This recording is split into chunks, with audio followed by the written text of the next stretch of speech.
UP और उत्तराखंड की खबरों के लिए एबीपी गंगा को सब्सक्राइब करें और बेल आइकन दबाएं।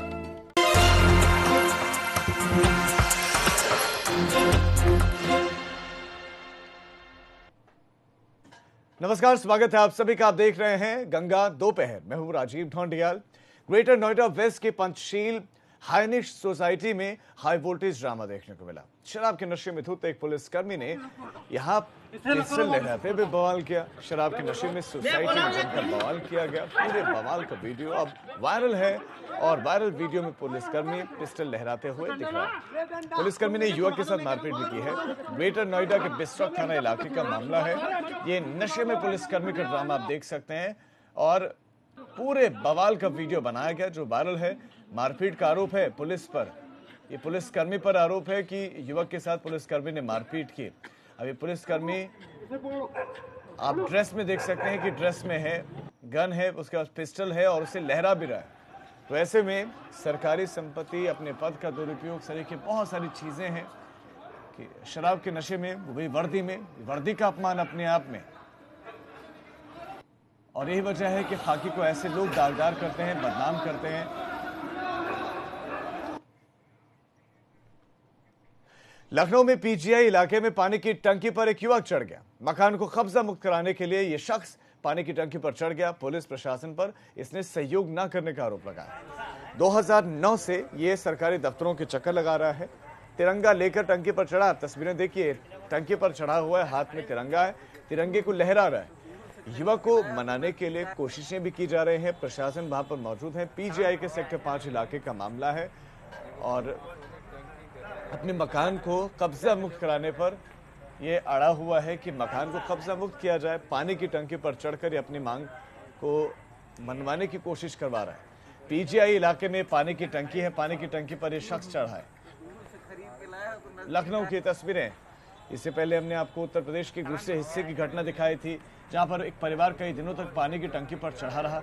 और अब ये तस्वीरें लखनऊ की हैं, राजधानी लखनऊ की, और पीजीआई इलाका है, वहां पर पानी की टंकी पर यह शख्स चढ़ा हुआ है।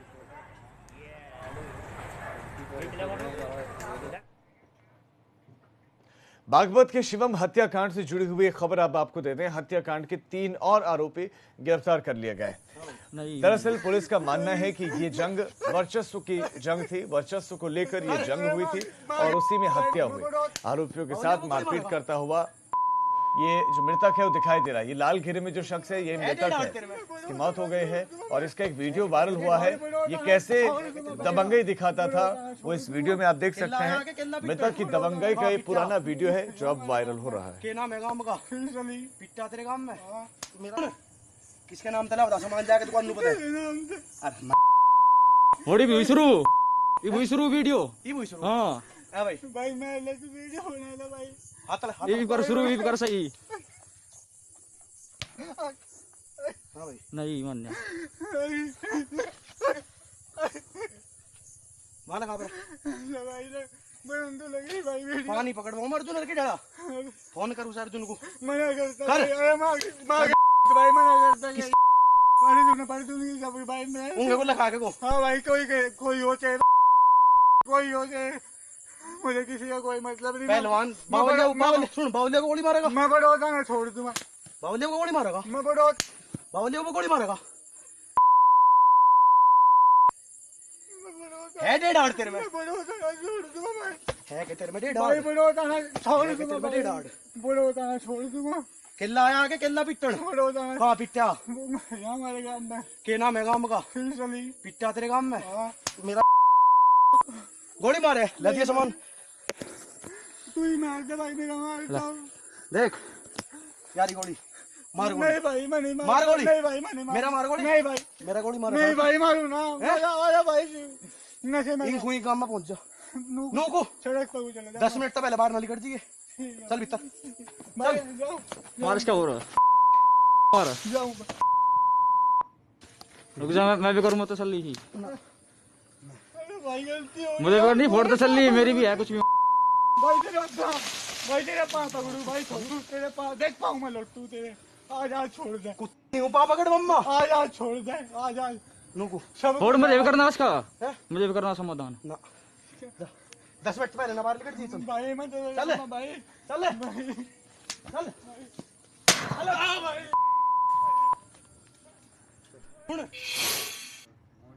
कहाँ के रहने ये वाले 5 तस्वीरें हैं। एक तरफ आरोपी का कबूलनामा, आरोपी ने कबूल किया है 9 नवंबर को हत्या हुई थी और एनकाउंटर के डर से ये सरेंडर हुआ है। अब मारपीट करता हुआ जो मृतक है उसका एक वीडियो वायरल हो रहा है और वो कितना दबंग था उसका अंदाजा वीडियो से आप लगा सकते हैं जो एबीपी गंगा ने चलाया, अभी दिखाया अभी।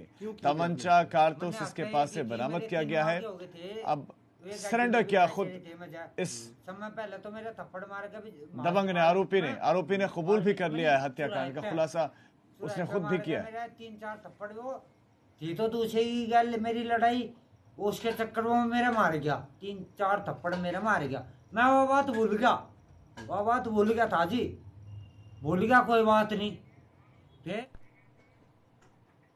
अब खबर मेरठ से जहां पर अवैध पटाखों को लेकर प्रशासन एक्शन में है। बड़ी तादाद में अवैध पटाखे जब्त किए गए हैं। मेरठ की खबर है, एक्शन में है प्रशासन। यहां 3 मंजिला मकान में पटाखे बनाए जा रहे थे। 5 लाख के पटाखों समेत एक व्यक्ति को गिरफ्तार किया गया है।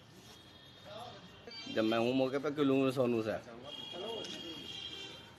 तो प्रशासन की कार्रवाई लगातार जारी है। अवैध पटाखों को लेकर बुला लो, एक आरोपी जो भी है। पटाखे चलानों पर पाबंदी है और ऐसे में ये अवैध पटाखों का निर्माण किया आदेश किया है कि कहीं भी, और जैसा शासन की मंशा है कि पूरे क्षेत्र में कहीं भी पहले तो पटाखे दगने नहीं हैं और जो हैं भी स्टोर तो उन्हें डिस्ट्रॉय कराना है और अवैध रूप से जो रखे हैं उनके खिलाफ कार्रवाई करनी है। तो उसी तर्ज पे आज हमारी लिसाड़ी गेट थाना पुलिस ने और चौकी पिलोखड़ी की पुलिस दोनों ने मिल करके ये छापा मारा और लगभग 5 लाख का पटाखे का माल बरामद हुआ है।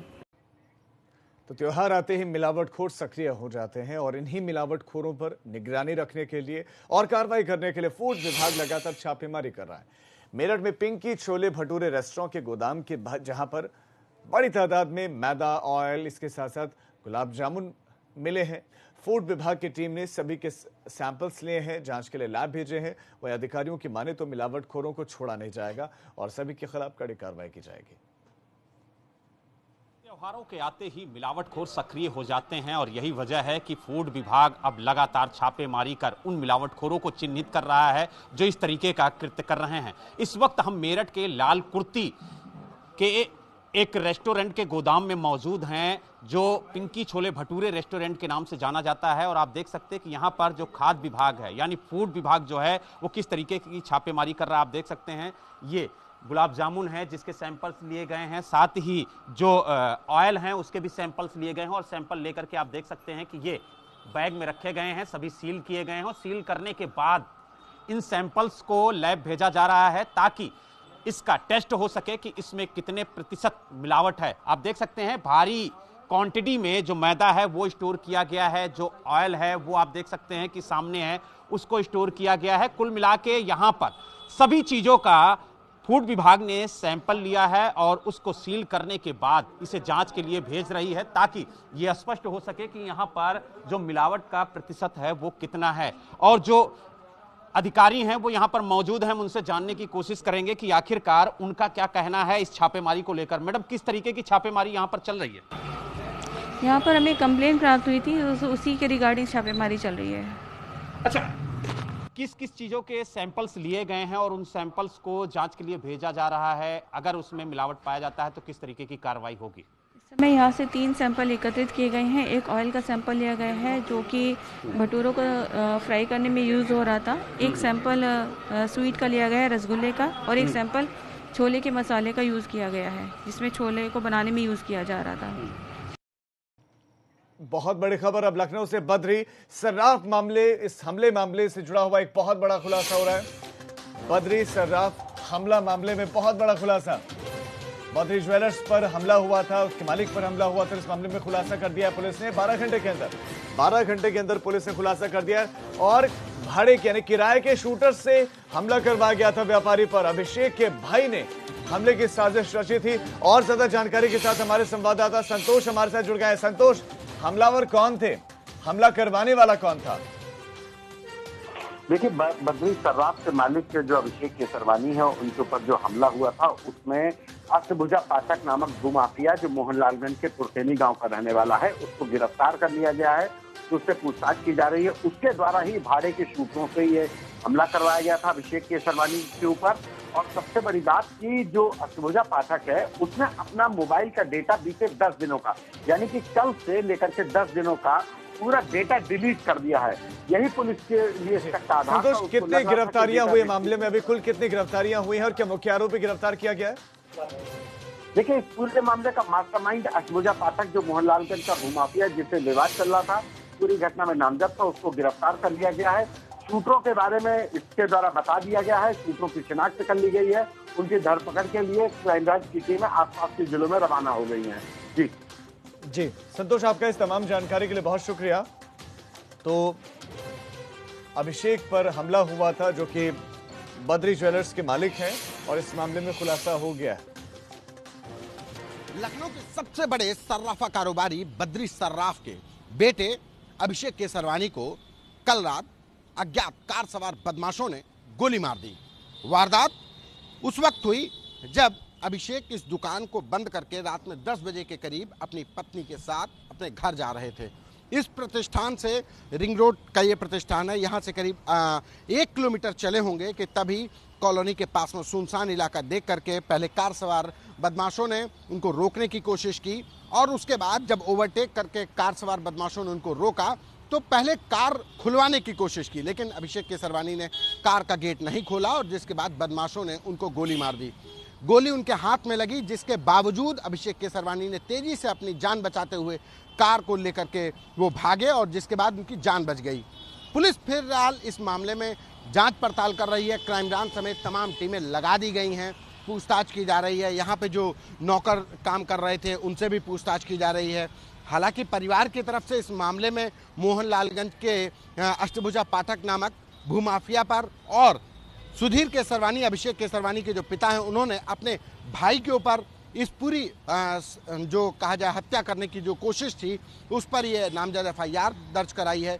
क्राइम ब्रांच की टीमें लगाई गई हैं, पूछताछ की जा रही है, CCTV खंगाला जा रहा है और अष्टभुजा पाठक भी हिरासत में है। कैमरा पर्सन मेहदी हसन के साथ संतोष कुमार, ABP गंगा। बाराबंकी में 30 अक्टूबर को तालाब में मिला अज्ञात शव। इस मामले में पुलिस ने खुलासा किया है। पुलिस ने खुलासे के साथ एक युवती समेत 3 लोगों को गिरफ्तार किया है। तालाब में मिले शव का जब पोस्टमार्टम हुआ तो जानकारी मिली कि उसकी बेरहमी से हत्या करके शव को तालाब में फेंका गया था। कॉल डिटेल ने पूरा का पूरा ये राज खोला, युवक की मौत का राज खोला। कॉल डिटेल से प्रेम संबंधों में युवक की जान गई, उसकी जान ली गई है। युवक की मौसी की लड़की का प्रेम संबंध शाहिद से था। लड़की के घर पर यह युवक आता जाता था और इसके साथ साथ युवक लड़की से फोन पर भी बातें किया करता था और जिससे शाहिद को आपत्ति थी। शाहिद को इस बात से आपत्ति थी कि फोन पर बातें करते थे, लिहाजा शाहिद और युवती ने ये पूरी की पूरी साजिश रची। युवक को किसी बहाने से एक जगह पर बुलाया गया और उसके बाद उसका कत्ल किया गया। साथियों के साथ मिलकर युवक को मार डाला गया।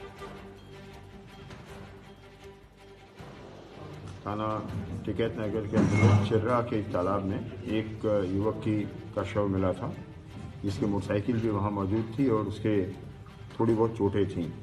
प्रथम दृष्टया ऐसा लगता था कि वो तेज़ रफ्तार में बैलेंस नहीं कर पाया गाड़ी को और वो गाड़ी तालाब में घुस गई और चोट लगने के कारण मृत्यु हुई, ऐसा प्रथम दृष्टया लगता था। लेकिन पोस्टमार्टम में एंटीमार्टम इंजरीज आईं और उसके माथे पर चोट के निशान थे, गहरे चोट के निशान थे, जिससे ये शक हुआ कि इसके साथ कोई घटना हुई है। बस्ती जिले में कई दिनों से मिठाई की दुकानों में मिलावटखोरी की शिकायत बार बार आ रही थी और इन शिकायतों को संज्ञान में लेकर जॉइंट मजिस्ट्रेट नंद किशोर ने टीम के साथ हरैया बाजार, कप्तानगंज में औचक छापेमारी की कार्रवाई को अंजाम दिया और प्रतिष्ठित मिठाई की दुकानों पर दर्जनों दुकानों से मिठाई के सैंपल लिए गए। इस औचक निरीक्षण से मिठाई विक्रेताओं में हड़कंप मच गया।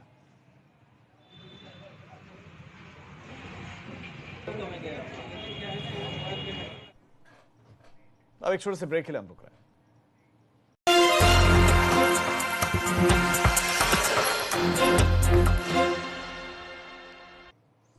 ब्रेक के बाद आपका स्वागत है। राज्यपाल आनंदीबेन पटेल और मुख्यमंत्री योगी आदित्यनाथ ने गुरुवार को राजभवन में धनतेरस के मौके पर भगवान धन्वंतरी की प्रतिमा का अनावरण किया।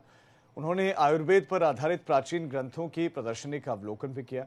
राज्यपाल और मुख्यमंत्री ने बटन दबाकर भगवान धन्वंतरी की प्रतिमा का अनावरण किया और दीप प्रज्वलित कर 5 दिवसीय प्रकाश पर्व का विधिवत शुभारंभ किया। इस मौके पर उन्होंने आयुर्वेद के पुरातन और गौरवशाली इतिहास से जुड़ी प्रदर्शनी को भी देखा और इस प्रदर्शन में आयुर्वेदाचार्यों की हस्तलिखित पांडुलिपि की प्रतिकृति उकेरी गई थी, जिसकी मूल लिपि प्रयागराज समेत अन्य पौराणिक शहरों में सुरक्षित है।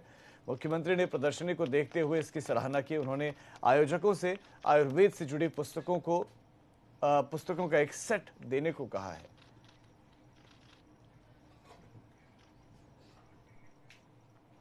सीएम योगी का मिशन रोजगार जारी है और इसी के तहत मुख्यमंत्री योगी आदित्यनाथ ने आज सिंचाई विभाग के 1438 जूनियर इंजीनियर से ऑनलाइन संवाद किया। मुख्यमंत्री जूनियर इंजीनियर से वीडियो कॉन्फ्रेंसिंग के जरिए जुड़े और उन्हें नियुक्ति पत्र बांटे गए। कुछ जूनियर इंजीनियर्स को खुद मुख्यमंत्री ने नियुक्ति पत्र दिए, बाकी सभी को जिला स्तर पर भी नियुक्ति पत्र बांटे गए। इसके साथ ही प्रदेश में जल्द ही रोजगार सृजन मार्च में भी शुरू हो सकता है। साथ ही प्रदेश सरकार पुलिस विभाग के लिए 9400 सब इंस्पेक्टर्स की भर्ती करने जा रही है।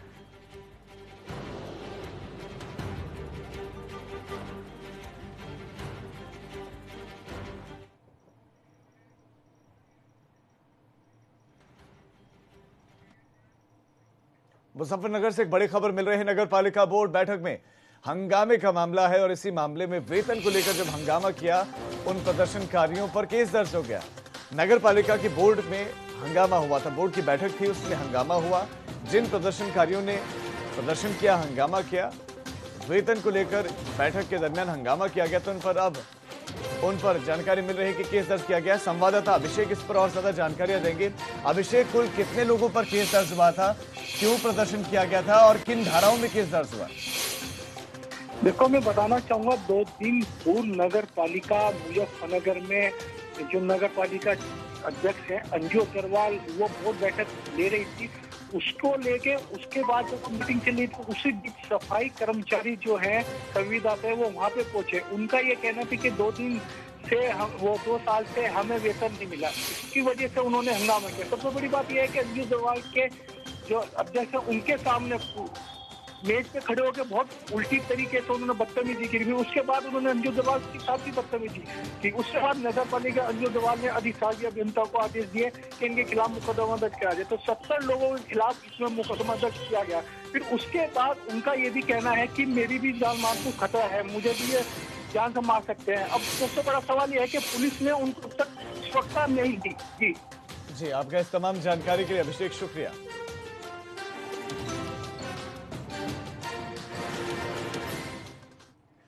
मुख्यमंत्री योगी आदित्यनाथ के सपने को साकार करने के लिए नोएडा विकास प्राधिकरण दिन रात मेहनत कर रहा है। वहीं नोएडा विकास प्राधिकरण ने पूरे शहर में वॉल पेंटिंग, रंग बिरंगी लाइट्स, पार्क में पेड़ पौधे लगाकर शहर को सुंदर बनाने के प्रयास किए हैं। शहर को सुंदर और स्वच्छ बनाने के लिए नोएडा के एंट्री पॉइंट्स पर हरियाली, इसके साथ साथ लाइटिंग्स की सुंदर व्यवस्था की गई है। यही नहीं, नोएडा प्राधिकरण की सीईओ महेश्वरी ने ये बताया कि नोएडा को और सुंदर बनाने के लिए उन्होंने शहर में कई पार्क बनाने की योजना तैयार की है।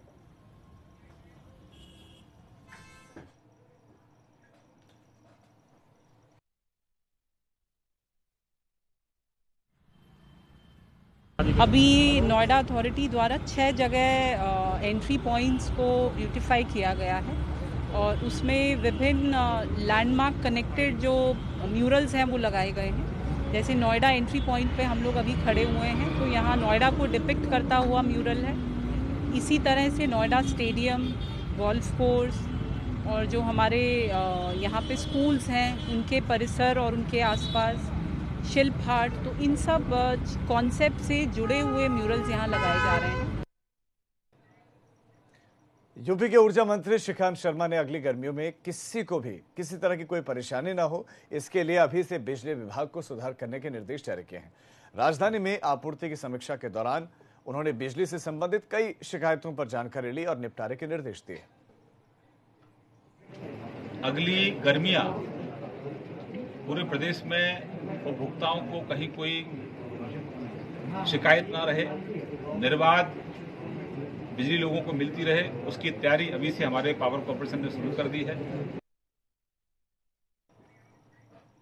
अयोध्या में जहां दीपोत्सव के मौके पर अयोध्या में दीपक और लाइट्स की रोशनी में अयोध्या जगमग होने वाली है, वहीं दूसरी तरफ दीपक बनाने वाले 40 परिवार मुश्किल में हैं। वजह है हर साल की तरह इस बार भी दीपोत्सव की तैयारी को लेकर दीपक बनाने वाले कुम्हार परिवारों ने लगभग 4 लाख से ज्यादा दीपक बना लिए, लेकिन ई टेंडरिंग के चलते इस बार दीपक की सप्लाई अयोध्या के बाहर से फर्म सप्लाई कर रहे, इसीलिए अयोध्या के जो कारीगरों ने दीपक बनाए थे अब वो उसको बेचने को लेकर बड़ी मुश्किल में है कि ये बिकेंगे भी या नहीं।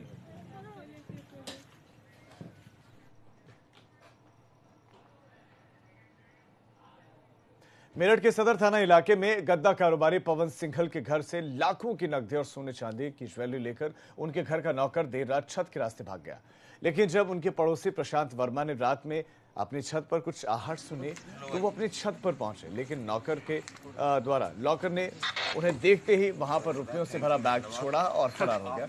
लेकिन प्रशांत ने भी ईमानदारी दिखाई और उन्होंने पुलिस को सूचना दी, साथ ही बैग में रखे हुए पूरे पैसे लौटा दिए।